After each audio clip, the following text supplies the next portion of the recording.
drafted for one thing. Hey, my name is Richard Johnson. I was in the Navy from April 1945 to August 1946, and I was in the Army from 1948 to 1951. I was in the Navy in the South Pacific after I finished boot camp, and I was on a gasoline tanker at Okinawa. And I was in the Army in the 2nd Infantry Division, Easy Company, 23rd Regiment. Okay, did you see any combat? I saw combat in the Army. Was that over in Korea? That was in Korea, yeah. In 1950 and 51. What was there? Well, I was taken on a whaleboat out to a ship, a gasoline tanker. We went down this driveway, long road, and we got back there, and it was an airfield. And there were jet engines. This is 1945, and there were jet engines, solid black, just like the planes that I recognized that Gary Powers flew over in Russia. You know who I'm talking about? Yeah. He was shot down over in Russia, spy plane. Well, these planes look just like that. Well, anyway, the SP, Shore Patrol, got a hold of us and interviewed us and interrogated us for hours. Wanted to know what we were doing, and all that stuff. We finally convinced them we were from the USS Marmora out in the bay. And Buckner Bay, by the way, it was called Buckner Bay because after General Bay, it was killed there. And we finally convinced them what we were, and they told us never to talk about what we'd seen back there in that airfield. And I didn't for 25 years. So it was almost like it was top secret, like they didn't want anybody it was top secret, yeah. I can't believe that they had planes like that in 1945. We were in reserve at that time for a couple of days, and then we went on in the front line, and we were jumping off and going out and making trips out behind the line, and the snow was about that deep, so it was pretty rough, colder than heck. And we went through several towns and cleared them, and one time we got shot at in a town, and we went in there and we burned the town down because we figured there was Chinese in there. And after a while, after we did that a lot, we started Operation Killer. That was and we were on our way to a town called Chipyongmi. And boy, it was cold and snowing, and we went into this town in Chipyongmi, and they also called it Twin Tunnels because there was a tunnel going in, a tunnel coming out. And we went into that tunnel on that night, or well, actually it was about noon. We went in there, and they told us where to dig foxhole, and I had my squad dig in on a hill.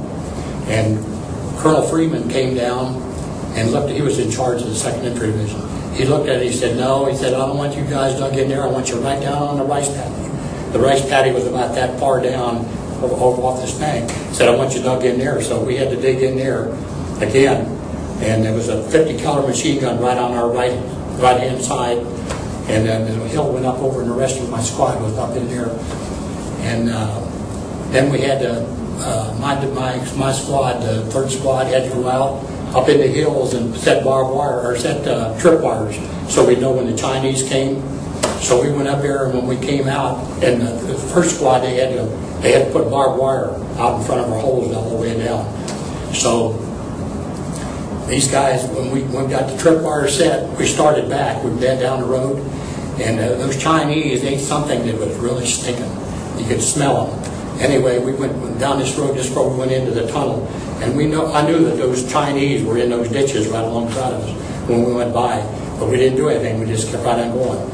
And we got in there and got into our holes, and the cooks, we were allowed to go up and get, actually the cooks that had hot chow for us. We went up there one at a time or two at a time and got chow and brought it back to the hole. And my hole I had all my ammunition and hand grenades and everything all around there. And that night about 3 o'clock, the Chinese hit us.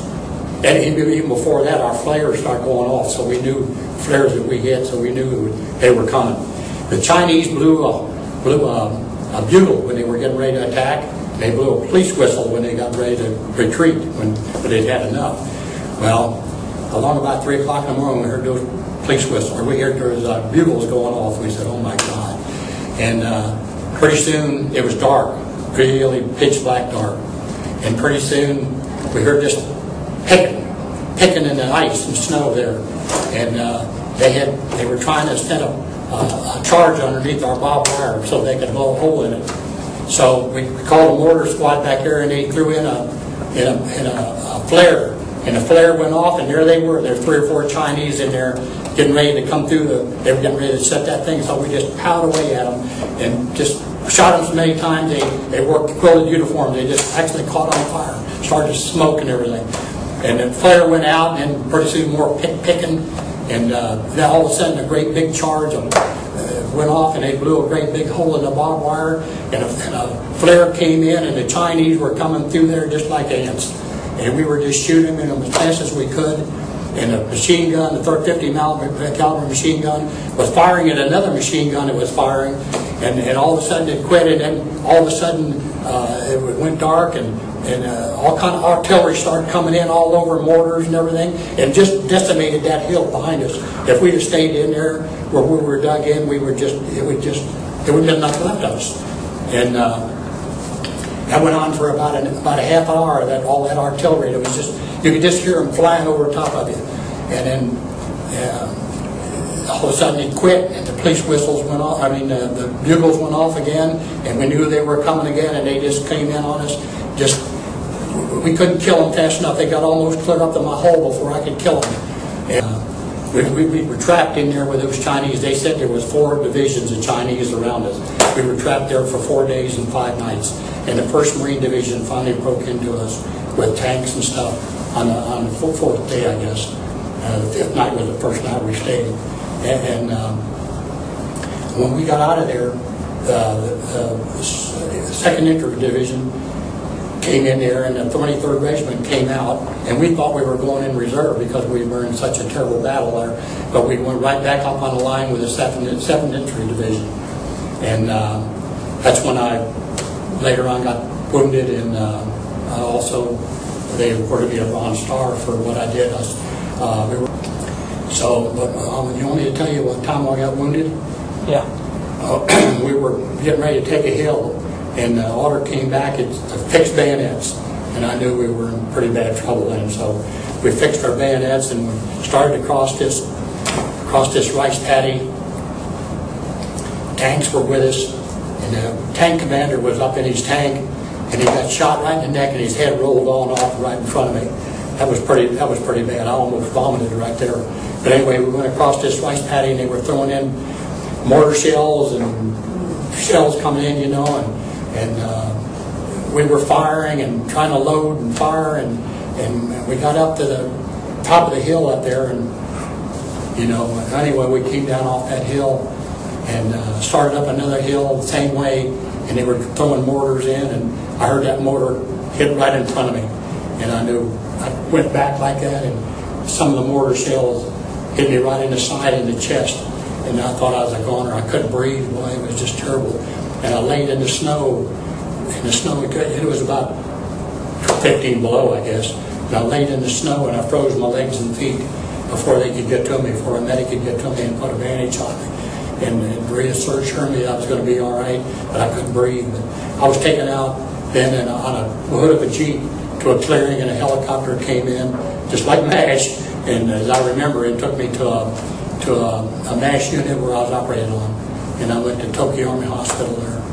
And when I was in the hospital there, in Tokyo Army Hospital, they awarded me the Purple Heart in there when I was in there. I think the Navy taught me to go from a kid into a man.